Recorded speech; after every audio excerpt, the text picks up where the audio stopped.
লক্ষ্মীচাপি সিরিয়ালে আজকের পর্বে আপনারা দেখতে হবে যে দীপ এসেছে কাসায়ের সঙ্গে দেখা করতে। আর তখন বিতানকে বলে, তুই যা একটু ওইদিকে ঘুরে আয়, আমি 1 ঘন্টা পর যাবো, 1 ঘন্টা পর আমাকে নিতে আসবি। তখন বিতান বলে, একটু ঘুরবো ওইদিকে মামা। তো হ্যাঁ, তো ঠিক আছে, ঘোরার জন্য তো গাড়িতে তেল লাগবে, তাহলে 50 টাকা দাও। তখন ওর মামা বলে যে ঠিক আছে, তোকে 50 টাকা নিতেও হবে, রাখো, আর তোকে আমাকে আর নিতে আসতে হবে না, তুই বাড়ি চলে যা। তখন বিতান বলে, এমন কিঞ্জস লোকটা, ঠিক আছে আমি 1 ঘন্টা পর আসছি বলে সেখান থেকে চলে যায়। তখন দামোদর ওই বাড়িতে ঢুকতে গেলে ওখানে দুটো পাহাড়দার থাকে, ওরা বাড়িতে কিছুতেই ঢুকতে দেয় না। তখন ওই বাড়ির গার্জেন বেরিয়ে আসে আর বলে, ও দামোদর এসেছো, তো এসো ভিতরে বলে তখন ভিতরে যায়। এদিকে ঝাঁপি বলে, আমি পাঁচিল টপকে যাব দেখতে, আর তুমি ওদের দুজনকে গার্ড করবে। তখন বলে, কী করে? তো ভিক্ষা নেওয়ার নাম করে। তখন ঝাঁপি পাঁচিলে টপকে উঠলে এদিকে নীলু ওদের কাছে ভিক্ষা চায়, আর তখন ওরা ভিক্ষা দেয়।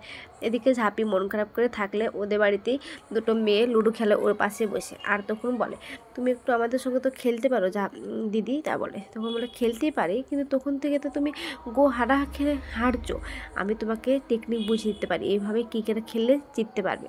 তখন বলে, সত্যি বলছো তুমি? তো হ্যাঁ, কিন্তু তার আগে তাহলে আমাকে একটু মোবাইলটা দাও, আমি একটা ফোন করি।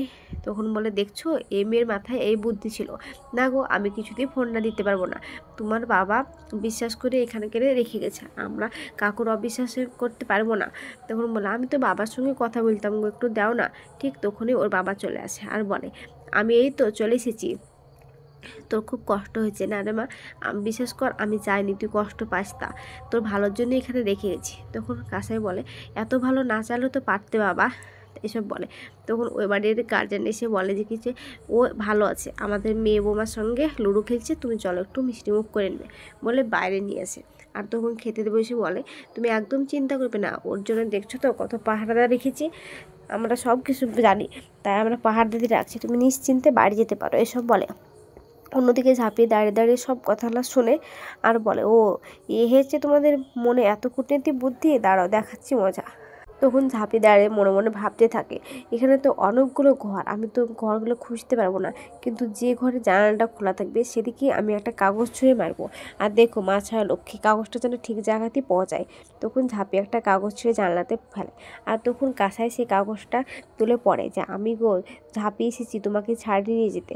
আর তখন ঝাঁপি দৌড়ে আর তখন কাঁসায় দৌড়ে গিয়ে ওখানে দরজাটা লাগায়, দিয়ে জানালাতে আসা ঝাঁপি ঝাঁপি করে চিৎকার করে। তখন সেখানকার ঝাঁপিয়ে আসে আর কাঁসায় ভয় পেয়ে যায়। তখন বলে যে, আমি গো আমি ঝাঁপি, তুমি ভয় পেয়ে গেলে? তখন কাঁসায় বলছি, তুই এখানে এসেছিস আমাকে নিতে, তুই আমাকে খুঁজে পেয়ে গেছিস? তখন বলে, হ্যাঁ, আমি একা আসিনি গো, আমার সঙ্গে নীলুদাও এসেছে। তখন কাঁসায় বলে, কিন্তু ও কই? আর তখন কাঁসায় ঝাঁপিকে বলে, আজ আমাকে নিয়ে যাবি তো ঝাঁপি বাড়ি? তখন বলে, না গো, এতগুলো মানুষের মধ্যে থেকে তোমাকে কী কেড়ে নিয়ে যাবো, কিন্তু হ্যাঁ কথা দিচ্ছি আমি কালকে এসে তোমাকে নিয়ে যাবো, তুমি এখানে একটু থাকো। ঠিক তখনই কাঁসাইয়ের বাবা আসে আর বলে, কাঁসাই তুই কার সঙ্গে কথা বলছিস? তখন কাঁসাই বলে, তুই আমাকে কার সঙ্গে কথা বলার মতো মানুষ দিয়ে গেছো নাকি, তাই নিজে নিজেই কথা বলছি। তবুও কাঁসাইয়ের বাবা বিশ্বাস করে না। তখন জানলা দিকে যায় আর দেখে, তখন দেখে যে কেউ নেই। তখন বলে যে, বাবা দাদার প্রতি খুব রাগ করেছিস? রাগ করিস না মা, সব ঠিক হয়ে যাবে দেখবি, আমি এখন আসছি বলে সেখান থেকে চলে যায়। এদিকে ঝাঁপিও নীলুর কাছে চলে আসে আর বলে, তাড়াতাড়ি চলো আমরা পালিয়ে যাই, কিন্তু বাবা এখন বাড়ি থেকে বেরিয়ে পড়বে। তখন নীলু বলে, আগে বল যে কাঁসাইয়ের সঙ্গে কি দেখা হয়েছিল, কাঁসাই কি ভালো আছে? তখন বলে, হ্যাঁ সব কিছু ভালো আছে, আর ও কি তোমাকে ছাড়া থাকতে পারে বলো? ভালো সেরকমই আছে, কিন্তু চলো আজকে আমরা এখান থেকে তাড়াতাড়ি যাই, আমি কালকে ঠিক একটা ব্যবস্থা করব। তখন নীলু বলে, কী ব্যবস্থা করবি তুই? তো হ্যাঁ, আমি সরকারি বউ হিসাবে আসবো, ওর ননদের সঙ্গে কি দেখা করতে আসতে পারে না? কিন্তু চলো এখন যাই এখান থেকে বলে সেখান থেকে চলে যায়। অন্যদিকে দেখা যায় যে কি দীপ বাড়ি আসে আর এসে ওর মাকে বলে, মা খিদে পেয়েছে, খেতে দাও। তখন ওর বাবা বলে, আচ্ছা দীপ, কাল কত রাতে বাড়ি এসেছিস? ওই 12টা ধরে নাও। তখন ওর বাবা বলে, তুই কি এখন আবার বেরোবি? তো হ্যাঁ গো বাবা, মনে হচ্ছে এই সপ্তাহে অনেক কাজ আছে গো, বসের টাইম নেই। তখন বলে, মা খাবার নিয়ে চলে এসেছি, খেয়ে নিয়ে আমাকে তাড়াতাড়ি বেরোতে হবে। তখন খাবার দিলে খাবার খেতে খেতে ওর মা বলে, জানিস কি হয়েছে কালকে? কালকে দুটো মানুষ এসেছিলো বহুরূপী সেজে, আর এসে আমাকে বলছে নাকি আমি নাকি সন্তান হারা। আমি কথাটা শুনে সত্যি ভয় পেয়ে গেছিলাম। তখন ওর বাবা বলে, আর সে ভয় পেয়ে আমাকে পাঠালো কাঁসাইকে দেখা করতে। তখন দীপ বলে, আমাকে না বলে তুমি চলে গেলে কাঁসাইয়ের সঙ্গে দেখা করতে? কেন তুমি গেলে মেমোরিতে বাবা? তুমি কি জানো যে এর ফল কী হতে পারে? তা এসব বলে। তখন বলে কি হতে পারে। ঠিক তখনই ওকে লাউ চিংড়ি দিয়ে ভাত দেয়। আর সেটা দেখে বলে মা এটা কে রান্না করেছো গো? ঝাঁপি রান্না করেছো সকালে, তো ঝাঁপি কোথায়? কে জানে মহারানী এখন কোথায় বেরিয়েছে, সেই সাত সকালে বেরিয়ে গেছে। অন্যদিকে দেখা যায় যে ঝাঁপি ঠিক জায়গায় পৌঁছে গেছে কাঁসারের কাছে। আর সেখানকে এসে ওদের বাড়িতে সবাই মিলে বড়ি দিচ্ছে আর গান করছে। আর ওদের বাড়ি একটা মেয়ে আরেকজনকে জিজ্ঞাসা করছে এটা কে গো? তো চিনতে পারছো না, সে দামোদর বলে একজন আছে, ওর বৌমা গো, সে দীপ আমাদের বাড়িতে আসতো ছোটোবেলাতে, ওর বউ। তখন বলে বাহ কি মিষ্টি গো, সত্যি খুব ভালো, একবার এদিকে এসো। তখন যায় আর বলে তোমার নাম কি গো? ঝাঁপি। ঝাঁপি সরকার এসব বলে। আর তখন সব কিছু হয়। তখন বলে তুমি তো খুব লক্ষ্মী প্রতিমা গো, তুমি বলে অনেক মেয়ের পাশে আছো, অনেক মেয়েকে ব্যবসায় কাজ শেখাচ্ছ। তখন ওখানে একটা মেয়ে থাকলে বলে আমাদেরকে কি ব্যবসার কাজে নিবে না? তখন বলে হ্যাঁ কেন নিব না, অবশ্যই নেব, তুমি বাড়ির সঙ্গে কথা বলো। তাই বলে এদিকে মনে মনে ঝাঁপি বলে আগে আমি আমার কাজটা সেরে ফেলি। তখন ওখানে দাঁড়িয়ে থাকলে বলে দেখো তুমি যার জন্য এসছো সেটাই তো হলো না, তুমি তো এসছো তোমার ননদের সঙ্গে দেখা করতে, তো যাও গিয়ে দেখা করে এসো, ননদকে ছাড়া তো তুমি থাকতেই পারো না। তুমি বলছি ঠিক বলেছেন, আমি সত্যিই কাছার দিকে ছাড়া থাকতে পারি না, তাই তো ভাবছি বিয়ে হয়ে গেলে আমি কী করবো, তাই হয়তো ভগবান আমাকে থাকার জন্য এটা প্র্যাকটিস দিচ্ছে নাকি।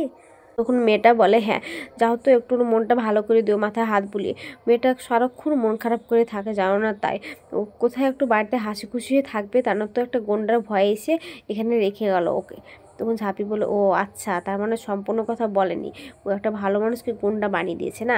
তখন বলছে আচ্ছা বলো তো কী হয়েছিল, ও একটা গুন্ডা পাল্লা কী করে পড়লো?